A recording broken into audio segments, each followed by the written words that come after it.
There are some betrayals you eventually forgive.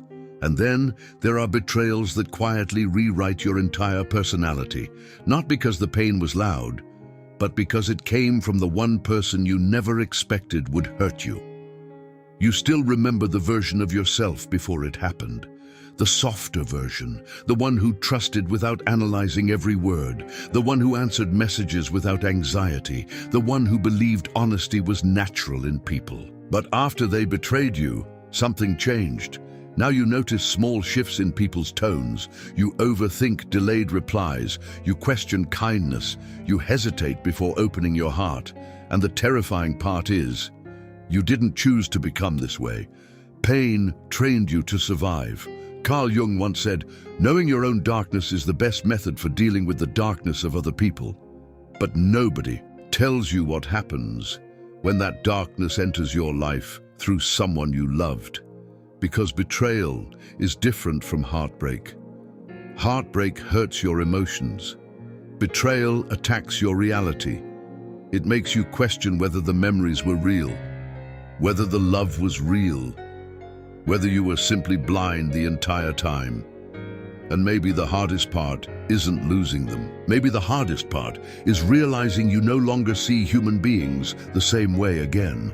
Tonight we're going to explore the silent psychological transformation that betrayal creates inside a person, and why some wounds don't just break your heart, they change your entire way of seeing the world. Part 1. Betrayal doesn't just break trust, it breaks your sense of reality. There's a strange moment after betrayal that nobody talks about. It usually happens late at night. You replay conversations in your head like scenes from a movie. You remember the smiles, the promises, the reassurance they gave you, and suddenly your mind begins asking terrifying questions. Were they lying the whole time? Did I ignore the signs? How could I not see it? This is why betrayal feels psychologically violent, because the pain isn't only about what they did, it's about what their actions force your brain to confront. Your perception failed you, and once a person loses confidence in their own perception, they begin questioning everyone.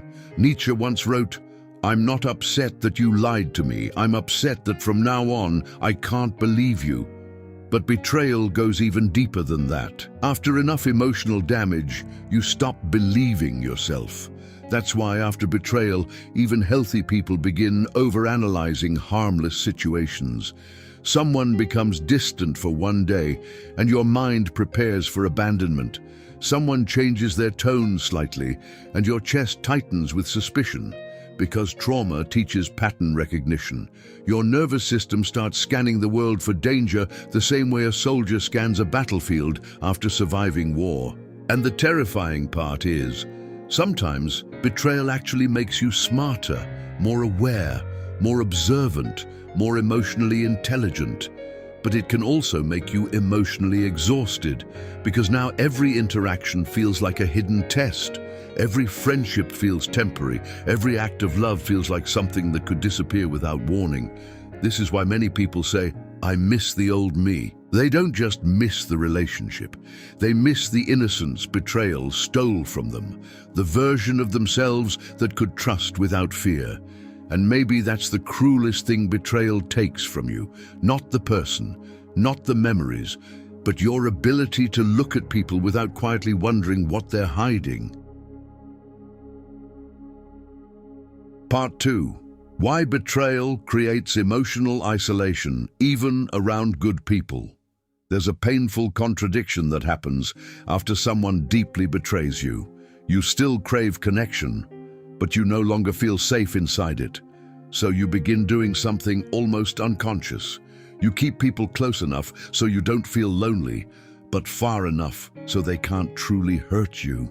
And over time, this becomes your new personality. You laugh with people but reveal very little. You answer messages but avoid emotional vulnerability. You become physically present, yet psychologically distant. Most people around you won't even notice it. They'll call you more mature now, more calm, more independent, but deep inside, you know the truth. You didn't become colder because you wanted to. You became colder because your nervous system learned that attachment can become humiliation overnight. This is why betrayal changes future relationships long after the original person is gone. Because your brain no longer separates love from risk. The philosopher Arthur Schopenhauer compared human relationships to porcupines in winter. They moved close to each other for warmth, but their needles eventually wound one another, forcing distance again. That's exactly what betrayal teaches. It teaches you that closeness has consequences. So now, even when someone genuinely cares about you, your mind searches for hidden motives. You question compliments, you question consistency. Sometimes you even sabotage healthy connections before they become emotionally important, not because you enjoy loneliness, but because losing people hurts less when you never fully let them in. And this creates one of the saddest forms of suffering, being surrounded by good people while emotionally living alone. You may have noticed this in yourself already. You stopped explaining your feelings because you think nobody will truly understand. You stopped asking for reassurance because needing reassurance once made you feel weak. You stopped expecting loyalty because expectation itself now feels dangerous. This is how betrayal slowly isolates a person without physically separating them from the world. Carl Jung believed that unhealed pain becomes projection. In other words, wounds we never process begin shaping how we interpret everyone around us. That's why betrayal can quietly turn one person's actions into your permanent lens for humanity. One liar makes you suspicious of honesty. One abandonment makes you fear attachment. One manipulator makes kindness feel fake. And if this continues long enough, you stop seeing individuals. You start seeing potential threats. But here's the deeper tragedy. The person who betrayed you may eventually move on peacefully, while your nervous system continues reliving the emotional aftermath years later, because betrayal doesn't always leave visible scars. Sometimes it leaves invisible walls. Walls people can feel, even when you never speak about them. Part 3. The hidden reason betrayal changes your identity, not just your emotions. Most people think betrayal is just emotional pain, but the truth is far more disturbing. Betrayal creates an identity crisis. Before the betrayal, you had a certain understanding of yourself. Maybe you believed you were loved. Maybe you believed loyalty naturally returns to those who give it sincerely. Maybe you believed being kind protected you from cruelty. Then suddenly, reality contradicted everything. And when reality violently contradicts your beliefs, the human mind begins rebuilding itself from survival instead of innocence. This is why people often say things like, "I'm not the same anymore. I used to be softer. I used to believe in people." Because betrayal doesn't simply wound emotions, it reorganizes personality. The ancient philosopher Lao Tzu once wrote, "Care about what other people think, and you will always be their prisoner." After betrayal, many people unconsciously take this lesson to an extreme. They stop depending emotionally on others altogether. At first, this feels empowering. You become less naive, less emotionally available, less easy to manipulate. You learn how to read energy, detect inconsistency, and protect your boundaries. But slowly, another transformation begins. You stop expressing your deepest emotions because vulnerability now feels unsafe. You become hyper-independent. You tell yourself, "I don't need anyone." And while independence is powerful, emotional isolation disguised as strength can quietly destroy the soul. Because human beings were never meant to survive only through defense mechanisms.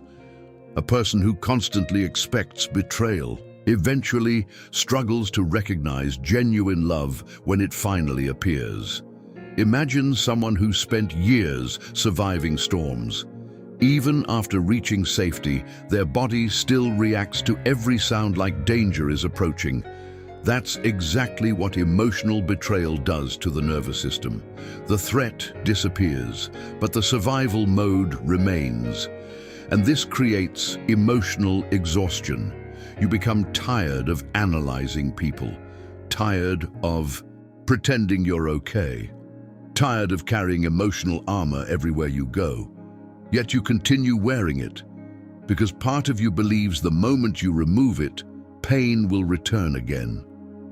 This is where many people become emotionally divided. One side of them still wants connection, intimacy, trust, and softness. The other side whispers, "Never again." And the longer this inner conflict continues, the more disconnected you become from your authentic self. Camus once said, "The wound is the place where the light enters you." But what nobody explains is that some wounds first turn your world dark before they teach you wisdom. Because betrayal forces you to confront painful truths about human nature. That some people can smile while deceiving you. That some promises are temporary emotions, not permanent truths. That love alone does not guarantee loyalty. And once you truly understand this, innocence can never fully return. You begin seeing the hidden complexity inside people, the selfishness beneath charm, the fear beneath affection, the instability beneath words. In a strange way, betrayal awakens you. But awakening is painful because wisdom often arrives carrying grief. Part 4. How to trust again without becoming naive. After betrayal, many people unknowingly make one of two extreme choices. Either they trust everyone again and repeat the same pain, or they trust nobody and slowly imprison themselves emotionally. But real healing exists somewhere between those extremes. Because the goal is not to return to innocence. The goal is to develop conscious trust. There's a difference. Innocent trust says, "People would never hurt me." Conscious trust says, "People are imperfect, but I can observe actions instead of blindly believing words." That shift changes everything, because maturity is not becoming emotionally numb. Maturity is learning discernment without losing humanity. Marcus Aurelius wrote, "You have power over your mind, not outside events." And perhaps this is the deepest lesson betrayal tries to teach us. You cannot control who lies, who changes, who leaves, who disappoints you. But you can control whether one painful experience permanently hardens your soul. Many people never realize how much power they unknowingly give to betrayal. One person hurts them, and suddenly they stop loving deeply, trusting fully, or expressing honestly for years afterward. In other words, the betrayal continues long after the betrayer disappears. And maybe healing truly begins the moment you refuse to let someone else's darkness define your entire view of humanity. Because despite everything, not everyone is the same. Some people communicate clearly. Some people stay loyal quietly. Some people protect your heart instead of exploiting it. But to recognize those people, you must stop viewing vulnerability as weakness. The truth is, vulnerability is always risky. It always was, even before the betrayal. The difference now is that you finally understand the risk, and that awareness can become wisdom instead of fear. Think about a forest after wildfire. At first, everything appears destroyed. Blackened earth, burned trees, silence. But beneath the surface, the soil becomes richer. New life eventually grows stronger because of what the fire transformed. Underground, human beings are similar. Some betrayals destroy illusions, but they also reveal truths you desperately needed to learn about boundaries, self-worth, intuition, and emotional dependency. The pain changes you, but change itself is not always destruction. Sometimes it is reconstruction, and maybe the person you are becoming now is not colder, only wiser about where your heart belongs. One day, you will notice something quietly beautiful. You'll meet someone honest, and instead of panicking, you'll remain calm.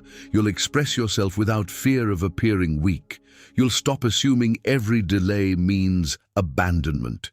You'll stop carrying old betrayals into new connections, and in that moment, you'll realize healing was never about forgetting what happened. It was about no longer allowing the past to control your ability to experience love, friendship, and human connection in the present. Because betrayal may change the way you see people forever, but it does not have to destroy your ability to see goodness in them too. And perhaps the deepest form of strength is this: to understand how cruel people can become, and still refuse to let cruelty turn you into someone emotionally dead. If this video spoke to something deep inside you, leave a comment with the word